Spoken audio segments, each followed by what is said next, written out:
LRS కు ఇవాళ ఇదే రాష్ట్ర ముఖ్యమంత్రి గాని ఉత్తమ్ కుమార్ రెడ్డి గారు గాని ఇతర మంత్రులు గతంలో బీఆర్ఎస్ పార్టీ ఎల్ఆర్ఎస్ పెట్టినప్పుడు వీళ్లే మాట్లాడారు, మా ప్రభుత్వం అధికారంలోకి వస్తుంది, మేము ఫ్రీగా చేస్తాము, బీఆర్ఎస్ పార్టీ దాచుకుంటుంది పైసలు అని చెప్పి ఇదే కాంగ్రెస్ పార్టీ నాయకులు ఆ రోజు ఊకదప్పుడు ఉపన్యాసాలు ఇచ్చారు.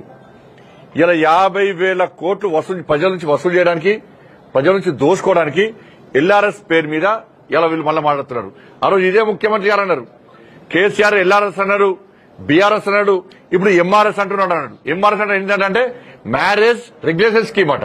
ఇప్పుడు మేమంటున్నాం అంటే మన రేవంత్ రెడ్డి గారు ఎల్ఆర్ఎస్ పోయింది, బీఆర్ఎస్ పోయింది, ఎంఆర్ఎస్ కాదు, ఇవాళ బీఆర్ఎస్ పట్టుకొస్తుండే రేవంత్ పట్టుకొస్తాడు. బీఆర్ఎస్ అంటే బర్త్ రెగ్యులేషన్ స్కీమ్ పట్టుకొచ్చినా ఇవాళ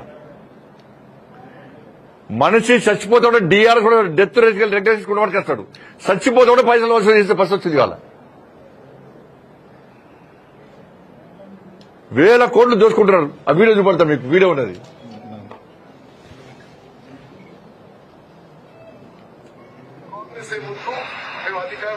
ఇగో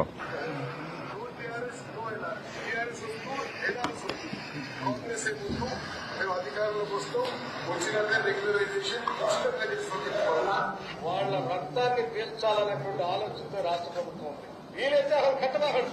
ఇప్పటికిప్పుడుగా మీరు తీసుకొచ్చిన అప్పులన్నింటినీ కట్టడానికి ఆ అప్పుల భారం ఈరోజు ప్రజల మీద వేస్తా ఉన్నారు. ఈ రకంగా ఎల్ఆర్ఎస్ పేరుతోటి కొత్త మళ్ళా అంటే దోచుకోవడానికి దాచుకోవడానికి ప్రజల దగ్గర చిల్లికి అవ్వలేకుండా చేయడానికి ఇదొక నాటకం. టీఆర్ఎస్ అయిపోయింది, ఎల్ఆర్ఎస్ అయిపోయింది, ఎంఆర్ఎస్ తెస్తాడట. పెద్ద మంచి లేదు, పెద్ద మంచి ఎల్ఆర్ఎస్ అంటే అదే ఎంఆర్ఎస్ కూడా తెచ్చుకుంటున్నాడు. అదేంటి అంటే marriage regularisation scheme sir, marriage regulation scheme అంట. మరి ఈయన బీఆర్ఎస్ పట్టుకొస్తాడు ఈయన. కాబట్టి ఇట్లా అన్ని రకాలుగా ప్రజల నుంచి దోచుకోవడానికి ఇలా కాంగ్రెస్ పార్టీ ప్రభుత్వం చేస్తున్నది. ఏమంటే కేంద్రం తెచ్చడము, నేను క్లియర్గా చెప్పినాం, కేంద్ర బడ్జెట్ మీద నేను సవాల్ చేసినాం, చర్చించడానికి మేము సిద్దము.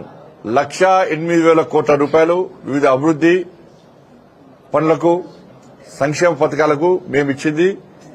1,08,000 కోట్ల రూపాయలు తెలంగాణ రాష్ట్రానికి ఇచ్చినాము. నేను మళ్ళా కాంగ్రెస్ పార్టీ చెప్తున్నా, మీరు ఏ గ్రామానికి ఎంత ఇచ్చారు, ఏ మండలానికి ఎంత ఇచ్చారు, ఏ జిల్లాకి ఎంత ఇచ్చారు, కేంద్ర ప్రభుత్వం ఏమిచ్చింది, మీరేమిచ్చారు, దాన్ని చర్చించడానికి మేము సిద్దము. అరే పోయిన గత బడ్జెట్ లా ఇళ్ల నిర్మించుకోవడానికి డబుల్ బెడ్రూమ్ల కోసమని 7,000 కోట్ల రూపాయలు మీరు బడ్జెట్ లో కేటాయించారు. ఒక్క పైసా ఖర్చు పెట్టలే, మీరు ఒక్కరికి ఇల్లు ఇయ్యలే. ఇలా మీరు సవాలు ఇస్తే సవాలు సిద్ధం లేరు మీరు, మళ్ళీ కేంద్రాన్ని తిడతారు వాళ్ళ. కాబట్టి ఎన్నికలు నమ్మక ద్రోహానికి, పోరాటాలకు జరుగుతున్న ఎన్నికలు, వంచనకు, ధర్మ రక్షణకు జరుగుతున్న ఎన్నికలు. కాబట్టి మేధావి వర్గం అంతా కూడా ఆలోచించండి, ఉద్యోగ ఉపాధ్యాయులు ఆలోచించాలి. 317 జీవో విషయంలో గాని, మీ పీఆర్సీ విషయంలో గాని, మీ డిఎల్ విషయంలో గాని కొట్లాడింది భారతీయ జనతా పార్టీ. లాఠీ చార్జీలో దెబ్బలు తిన్నది భారతీయ జనతా పార్టీ. జైలుకు పోయింది భారతీయ జనతా పార్టీ. కాబట్టి మీకోసం కొట్లాడి జైలుకు పోయినటువంటి భారతీయ జనతా పార్టీ కార్యకర్తలకు భరోసా, ఒక విశ్వాసం నింపాలంటే, ఇంకా మీకోసం కొట్లాడని చెప్పి ఒక ఆలోచన రావాలంటే, కొట్లాడే పార్టీకి, కొట్లాడిన పార్టీకి, భారతీయ జనతా పార్టీ అభ్యర్థులకు మీరు ఓటేసి గెలిపించాల్సిందిగా మీ అందరికీ విజ్ఞప్తి చేస్తూ, మీరు భారీ మెజార్టీతో గెలిపేయండి. మీకోసం, మీ సమస్యల పరిష్కారం కోసం ఉద్యమం మేం చేయడానికి సిద్ధంగా ఉన్నాం.